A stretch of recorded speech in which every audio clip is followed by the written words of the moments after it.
it is 4:45. The Committee for Personnel, Public Information, Human Relations, and Housing it has come to order, and I detect a quorum. So we will start with bills on second reading. BL 2019-43, Mendez, Toombs, and others.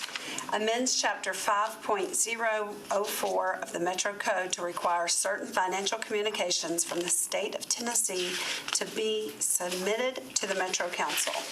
This is a proposed amendment, and I don't, maybe Councilman Mendez would like to speak to us about this. I don't see him. I did not see him in the hall either, so we'll just push this to the hill. How does that fit in our committee? Because we have housing. Okay. Historically, anyway. Personnel, Okay, I'm just public trying to information, figure out human where that relations. fit in personnel. Okay. And housing, there It's it that is. last one. It's that housing part. Gets you every time, doesn't it? Well, this is kind of that scrape the top of the table committee, but we didn't fit anywhere else. Kind of put it together. Kind of put it here, yeah. Other duties is. So we will move to this, even though this is Mendez as well. I'm on this one, so I think we can do it. So this is BL 2019-51, Mendez, Roberts, and others, approves the transfer of the franchise rights held by Access Fiber Group, Inc. to Crown Castle Fiber, LLC. So we have a letter to approve, And and... did they buy the other company? Is that? And I don't know much more about it other than the letter says that he is, well, We don't have Director Durbin here. and I wish we had. This is the public information portion of our committee, so we're hitting, And that is why this is here. that is, With all the Verizon and utility. so, Because that was my question when I saw that, was, well, did You're this talking company about the just buy that franchise one, I company? think. or what? Yes. great, Thank you. please do, thank Sorry, you. I was trying to get out of Public Works to get in here in time. So that is a fiber optic franchise. Basically, if you have fiber in the streets of Metro Nashville, you have to have a franchise agreement with the city and pay a franchise fee annually. So this is an existing franchise agreement that we've had in place. I think they're 15-year terms.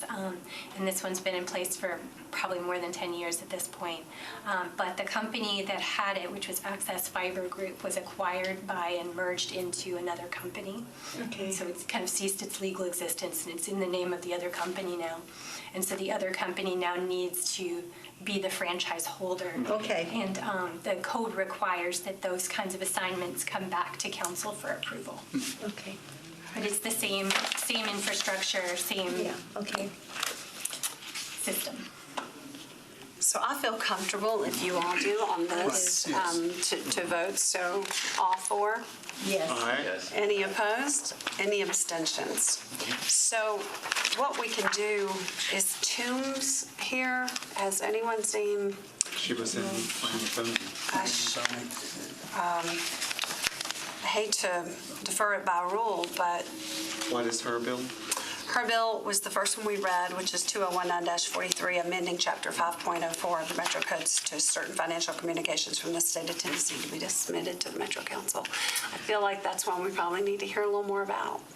Do you all feel okay with that? And there's not a letter requesting, There is not. by council rules, they must have a sponsor present or, I know. And so it says Mendez, Toombs, and others. Councilmember Toombs. So I don't know really. We can give it another minute, but that's our last thing on Do our you mind agenda. reading So it once more? sure, I'll read it very slowly because we have time. Well, I read that very quickly. So BL-2019-43 amends Chapter 5.004 of the Metro Code to require certain financial communications from the state of Tennessee to be submitted to the Metro Council. Is this related to the fact that, like, the water company had given information here and we never saw it, those kinds of things? So I definitely want to do that. I believe, but I certainly don't feel comfortable expounding on that without the sponsor or one of the sponsors. So So unfortunately, I'm trying to see Looked what everywhere. I'm trying to see what other committees Councilmember Toombs is on. She's in the chamber. I think I saw her in the chamber. She was there during planning and zoning. but- so I'm going to say that we defer by rule, and if they want to suspend The rules on the floor, we could do on that. the floor, I think that would be great, Okay. because I think Councilman Mendez speaking to this might be the best of all worlds. Are you all okay with that? Yeah, that's okay. Okay, well, I will write that in, and our meeting is adjourned. Thank you all for coming today. All right.